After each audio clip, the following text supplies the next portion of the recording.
നമസ്കാരം. ഓട്ടപ്രദർശനത്തിലേക്ക് ഏവർക്കും സ്വാഗതം. ഇന്ത്യയും ബംഗ്ലാദേശും തമ്മിലുള്ള നയതന്ത്ര ബന്ധം ആകെ താറുമാറായിരിക്കുകയാണ്. വിസ സേവനം നിർത്തിവച്ചിരിക്കുന്നു. യഥാർത്ഥത്തിൽ ഇന്ത്യക്കാർക്ക് ബംഗ്ലാദേശിൽ പോകേണ്ട ആവശ്യം വലിയ തോതിലില്ല. അപ്പോൾ ആരാകും ഈ വിസകളിൽ ഏറിയ പങ്കും ഉപയോഗിക്കുന്നത്? പശ്ചിമ ബംഗാളിലും ആസാമിലും ഒക്കെ തിങ്ങിപ്പാർക്കുന്ന ബംഗ്ലാദേശി കുടിയേറ്റക്കാരാണ്, നുഴഞ്ഞുകയറ്റക്കാരാണ് ഇത് ഉപയോഗിക്കുന്നത്. അസമിൽ മാത്രം 40% ബംഗ്ലാദേശി കുടിയേറ്റക്കാരുണ്ട്. ഇത് ആസാമിൻ്റെ സംസ്കാരത്തെ തന്നെയാണ് സാരമായ രീതിയിൽ ബാധിച്ചിട്ടുള്ളത്. അസം ആദിവാസി ഗോത്രങ്ങളുടെ സംസ്കാരത്തെ ഇത് നശിപ്പിച്ചു. പശ്ചിമ ബംഗാളിലെയും ജനസംഖ്യയെ ഇത് കാര്യമായ രീതിയിൽ ബാധിക്കുകയും പശ്ചിമ ബംഗാളിൻ്റെ സമ്പദ് വ്യവസ്ഥ തന്നെ തകിടം മറിക്കുകയും ചെയ്തു. എന്നിട്ടും ഇവർക്ക് വെള്ളവും വളവും നൽകിക്കൊണ്ട് കോൺഗ്രസ് സർക്കാർ ഇവരെ പരിരക്ഷിക്കുകയുണ്ടായി. അസമിലും ഇത് തന്നെയായിരുന്നു കോൺഗ്രസ് പിന്തുടർന്നത്. പശ്ചിമ ബംഗാൾ ഒക്കെ ആണെങ്കിൽ അവിടെ മമതാ സർക്കാരിനെ താങ്ങി നിർത്തുന്നത് തന്നെ ഈ കുടിയേറ്റക്കാരാണ്. ഏകദേശം 1 കോടിക്ക് മുകളിൽ ആണ് ഈ കുടിയേറ്റക്കാർ പശ്ചിമ ബംഗാളിലുള്ളത്. അതുകൊണ്ട് തന്നെ SIR നടപ്പിലാക്കുമ്പോൾ അവർക്കെല്ലാം ഓടി ഒളിക്കേണ്ടി വരും. അതാണ് മമതയെ SIRനെതിരെ പ്രവർത്തിക്കുവാൻ പ്രേരിപ്പിക്കുന്ന ഘടകവും. കാര്യങ്ങൾ ഇങ്ങനെയൊക്കെ നിൽക്കുമ്പോൾ ബംഗ്ലാദേശ് ഇപ്പോൾ കാണിക്കുന്ന ഒരു അനീതിയുണ്ട്. ആ അനീതിക്ക് ബംഗ്ലാദേശ് കനത്ത വില തന്നെ നൽകേണ്ടി വരും. പ്രത്യേകിച്ച് അവരുടെ സമ്പദ് വ്യവസ്ഥ തന്നെ നിലനിൽക്കുന്നത് ഇന്ത്യയുടെ കാരുണ്യത്തിലാണ്. പ്രധാനപ്പെട്ട വ്യവസായങ്ങളെല്ലാം തന്നെ ഇന്ത്യയുടെ സഹായം കൊണ്ടാണ് നിലനിൽക്കുന്നത്. ഇന്ത്യയാണ് ബംഗ്ലാദേശിൻ്റെ ഏറ്റവും വലിയ അയൽക്കാരൻ. 4000 കിലോമീറ്ററോളം നീണ്ട അതിർത്തി. വിശ്വസിക്കാൻ പറ്റുന്ന അയൽക്കാരൻ ഇന്ത്യ മാത്രമാണ്. ഇപ്പോൾ അവർ പാകിസ്ഥാൻ്റെ ISIയുടെ കീഴിലാണ് ബംഗ്ലാദേശ് മുന്നോട്ട് പോകുന്നത്. ഇതിന് അവർ കനത്ത വില തന്നെ നൽകേണ്ടി വരും എന്ന കാര്യം ബംഗ്ലാദേശ് മറന്നു പോവുകയാണ് ചെയ്യുന്നത്. ആവശ്യം കഴിയുമ്പോൾ പാകിസ്ഥാൻ അവരെ കൈവിടും എന്ന ചിന്ത ബംഗ്ലാദേശിനില്ല. അല്ലെങ്കിൽ ബംഗ്ലാദേശിനെ ഇത്തരമൊരു അവസ്ഥയിലേക്ക് തള്ളിവിട്ടതിനു ശേഷം അവിടെ നിന്ന് രക്ഷപ്പെടുവാനാണ് മുഹമ്മദ് യൂനസ് പദ്ധതിയിട്ടിരിക്കുന്നത്. അതിനു വേണ്ടിയിട്ടാണ് അയാൾ ഈ രീതിയിലുള്ള ഗൂഢാലോചനയൊക്കെ നടപ്പിലാക്കി വന്നത്.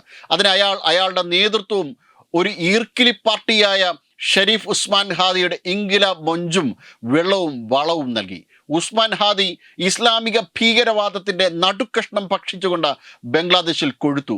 ആദ്യം അവാമി ലീഗിനെയും ഷെയ്ഖ് ഹസീനയ്ക്കും എതിരെയും അതിനുശേഷം ഇന്ത്യക്കെതിരെ ഒരു കടുത്ത പ്രക്ഷോഭം. കടുത്ത ഇന്ത്യ വിരുദ്ധതയായിരുന്നു അയാളുടെ മുഖമുദ്ര തന്നെ. ഇന്ത്യയാണ് ബംഗ്ലാദേശിനെ നിയന്ത്രിക്കുന്നത്.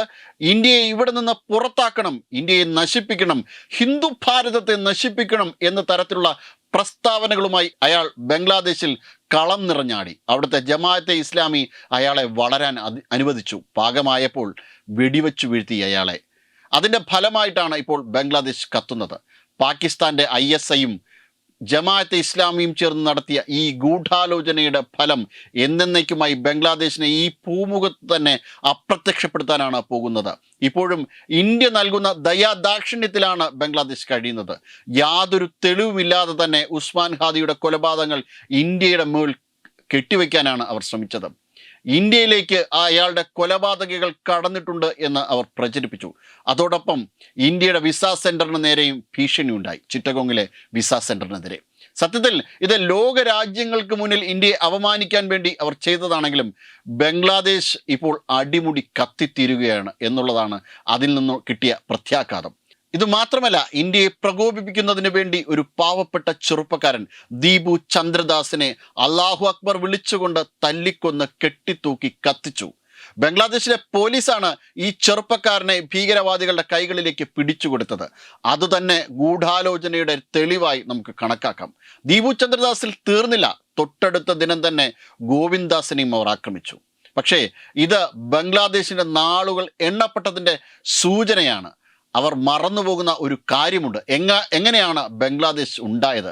കിഴക്കൻ പാകിസ്ഥാനിൽ നിന്നുള്ള മുജീബുർ റഹ്മാനെ പാകിസ്ഥാൻ പ്രധാനമന്ത്രിയാകുന്നത് പടിഞ്ഞാറൻ പാകിസ്ഥാന് വിശ്വസിക്കാൻ പോലും കഴിയുമായിരുന്നില്ല, ചിന്തിക്കാൻ കഴിഞ്ഞിരുന്നില്ല. അത് മുജീബുർ റഹ്മാനെ അവിടെ തുടരുവാനായിട്ട് പടിഞ്ഞാറൻ പാകിസ്ഥാൻ അനുവദിച്ചില്ല. ബംഗ്ലാ സംസ്കാരത്തിന് കീഴിൽ ബംഗ്ലാദേശ് ഒന്നിച്ചു. കിഴക്കൻ പാകിസ്ഥാനിൽ ബംഗ്ലാദേശ് എന്ന പുതിയ രാജ്യത്തിന് തുടക്കം കുറിക്കുകയെ. പക്ഷേ അപ്പോഴേക്കും പാകിസ്ഥാനിൽ നിന്നുള്ള റസാക്കർമാർ ബംഗ്ലാദേശിനെ അടിച്ചമർത്തുവാൻ വേണ്ടിയിട്ടുള്ള എല്ലാ പദ്ധതികളും ആവിഷ്കരിച്ചിരുന്നു.